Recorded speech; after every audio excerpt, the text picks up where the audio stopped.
Saya ingat betul bagaimana kami harus ambil air sungai untuk menyiram tanaman yang masih baru-baru, untuk kebutuhan mencuci rumput buat pakan ternak ketika kotor karena embun, ketika cari rumput pagi. Kemudian juga seringkali kami cari ikan untuk kebutuhan lauk pauk, baik pagi, siang, sore, atau bahkan malam hari.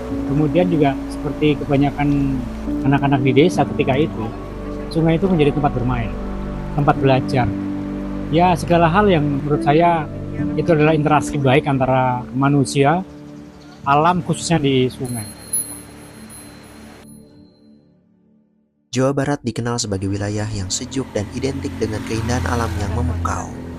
Beragam pesona alam yang ada dihubungkan oleh aliran air yang indah dari hulu hingga ke hilir. Aliran yang membawa kehidupan bagi apapun yang dilewatinya. Sungai Ciliwung di Kota Bogor ini dimanfaatkan secara terus-menerus untuk baku air bersih. Diambil air sungainya, kemudian ditreatment sebagai bahan baku air bersih perusahaan daerah air minum. Kemudian ada masyarakat yang mengambil setiap hari untuk keperluan pasir, ada mungkin yang cari ikan, ada yang mencuci, ada yang mandi. Ya, sebenarnya ini yang tidak bisa dihindari, karena memang sesungguhnya itulah interaksi antara manusia, sungai, dan alam sekitar. Kalau saya pakai terus terang, kalau pas mata air disingsat, terus terang saya dikali. Cuci kali. Ya cuci baju, cuci piring, iya. Darurat, kalau darurat aja. Namun, saat ini keindahan itu terhapus oleh oknum-oknum yang tidak bertanggung jawab. Mereka dengan mudahnya membuang limbah ke sungai, menyebabkan kehidupan aliran sungai yang seharusnya indah menjadi mimpi buruk. Setiap hari itu orang membuang sampah ke sungai itu bukan dalam volume sekantong dua kantong, tapi dalam satu gerobak, itu setiap hari. Saya mencoba untuk mengingatkan orang itu, tapi orang itu seperti melawan gitu. Ketika saya ingin ingatkan dengan, "Pak, kenapa Bapak buang sampah ke sungai?"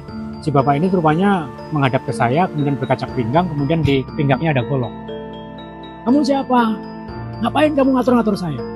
Saya merasa bahwa ketika itu saya seperti bahasa yang saya tangkap adalah mendapatkan perlawanan.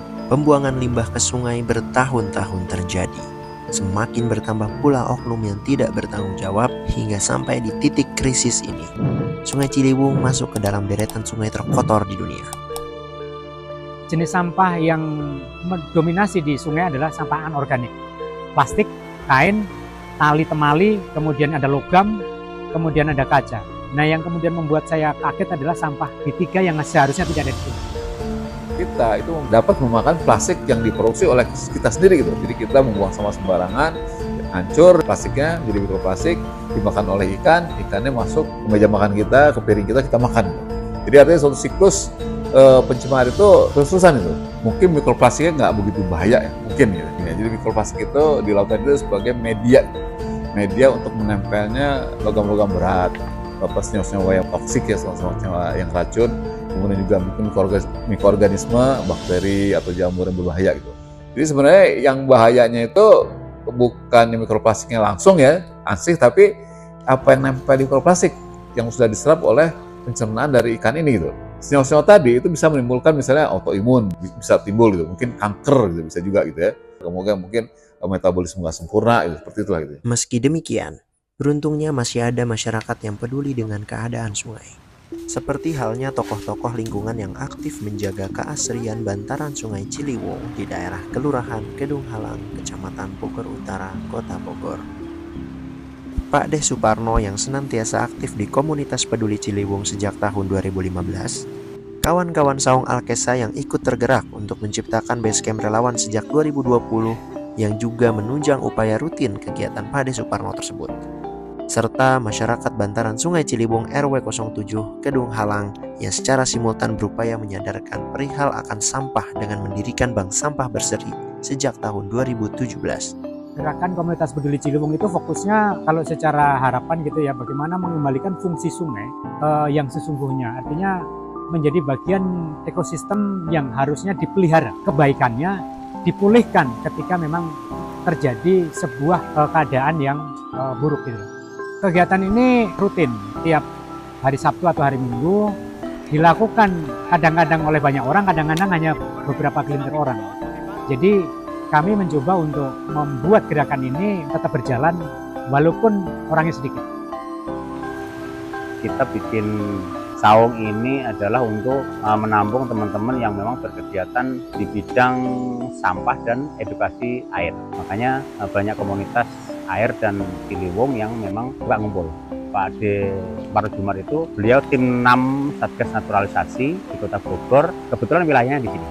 Kita ada rasa terpanggil bahwa teman-teman yang di Alkisah sendiri pun begitu, dari 1 orang 2 orang yang sejalan atau sealur dengan pemikiran kita, suka bersosial dalam hal relawan, akhirnya nyambung sendiri, satu persatu mereka datang sendiri dan ikut dengan sukarela bergabung dan siap mensupport membantu dalam segala hal.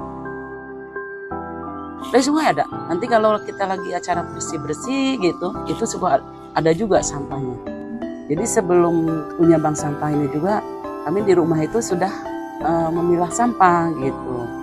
Nanti bisa dijual yang ekonomisnya yaitu sampah anorganik. Kesadaran orang itu kan susah, tapi alhamdulillah untuk di lingkungan sini untuk sampah itu saya bilang udah cukup paham mereka gitu. Apalagi untuk sampah yang ekonomisnya gitu. Jangan dipandang persoalan hari ini tuh remeh, karena ketika persoalan ini semakin hari semakin bertambah berat, suatu saat nanti air sungai itu akan diperebutkan antar manusia, antar kelompok manusia, bahkan bisa jadi itu sumber konflik antar negara, karena manusia butuh air dan oksigen, itu yang paling penting. Masalah pencemaran air pada sungai bukanlah masalah yang dapat diselesaikan seorang diri, melainkan membutuhkan upaya komunal masyarakat, bukanlah hanya terkait dengan intelektualitas seseorang, melainkan juga aspek etika, moral, dan juga sosial. Serta yang secara ideal bukanlah hal yang seharusnya biasa didengar, melainkan hal asing karena pesona sungai yang bersihlah yang biasa kita jumpai.